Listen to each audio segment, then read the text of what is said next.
अस्सलाम वालेकुम व्यूअर्स, रिजवान इकबाल आपकी खिदमत में हाज़िर अपनी एक न्यू इन्फॉर्मेटिव वीडियो के साथ। और आज की वीडियो में हम बात करने वाले हैं कमर दर्द पे।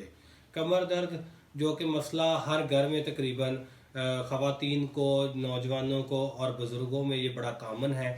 तो इसकी आज हम जानते हैं कि वजूहात क्या होती हैं। बहुत से लोग हमें पूछते हैं जी कमर में दर्द है, इसकी क्या वजह हो सकती है। तो आज हम लेके आए हैं कि इसकी वजूहात क्या हैं। उसके अलावा अब आपको बताएंगे कि कौन से ऐसे अमल करने से जो है वो हम कमर दर्द से बच सकते हैं, या आपको कमर दर्द है तो कौन सी एहतियात आपने बरतनी है। तो सबसे पहले हम बात करते हैं वजूहात की।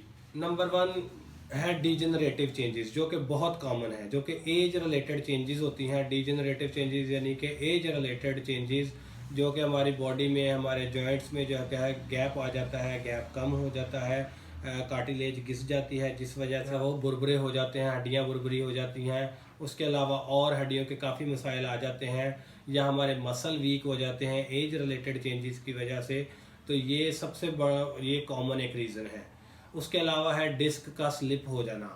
डिस्क स्लिप यानी कि जिसे हम शाइटिका भी कहते हैं, जो कि बहुत कॉमन है, नौजवानों में ख़ास तौर पे बड़ी कॉमन है। शाइटिका जो कि ऊपर कमर से दर्द शुरू होकर राइट या लेफ़्ट लेग में आती है। तो ये मोस्टली होती है जो कि लंबर स्पाइन हमारा, जो कि यानी कि लो बैक में जाके लंबर रीजन जो होता है उसमें L4, L5 और S1 में ख़ास तौर पे ये नर्व दब जाने की वजह से, डिस्क स्लिप हो जाने की वजह से ये मसला दरपेश आता है। इसके अलावा है muscular spasm and stiffness.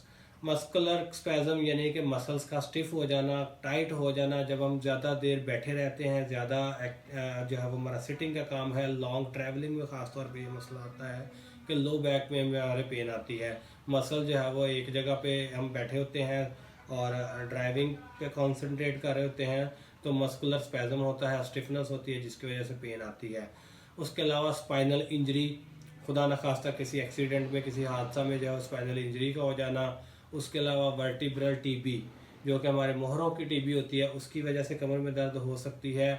Further इसमें है सैक्रोइलियक जॉइंट डिसफंक्शन, जो कि हमारा सैक्रम का जॉइंट, जैसे कि आपको तस्वीर में नज़र आ रहा होगा, तो ये जॉइंट जो है वो बाद लोगों में डिसफंक्शन हो जाता है, प्रॉपर नहीं होता, तो उसमें भी ये पेन हो सकती है। उसके अलावा प्रेगनेंसी में ओवरवेट होने की वजह से, लोड बढ़ने की वजह से प्रेगनेंसी में जो है वो ये मसला दरपेश आता है। ओवरवेट, किसी का अगर वेट ज़्यादा है तो उनमें ये मसला कॉमन है। स्मोकर हजरात जो हैं, जो कि स्मोकिंग करते हैं, उनमें, और खुदा न खास्ता को लंबे अरसे तक अगर किसी को बीमारी चल रही है तो उनमें भी ये मसला दरपेश आता है।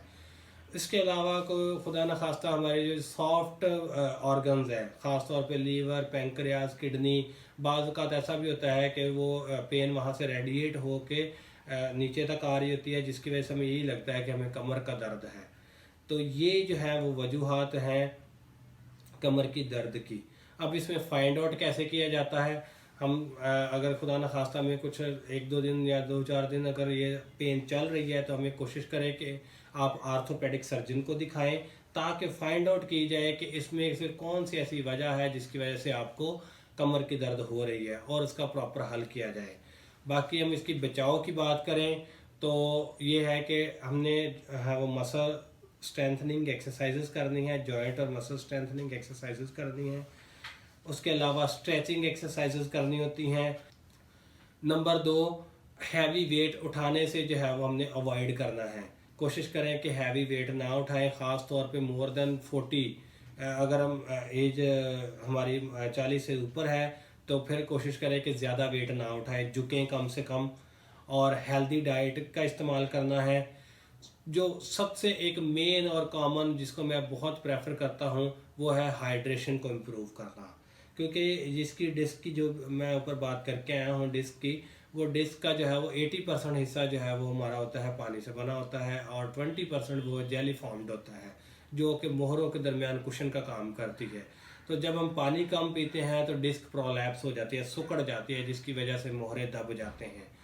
तो पानी ज़्यादा से ज़्यादा पीना है। ख़ास तौर पे अगर ओल्ड एज है, मोर देन 60, या खुदा न खास्ता किसी को हार्ट डिजीज़ है, तो फिर डॉक्टर के मशवरे से पानी पिए।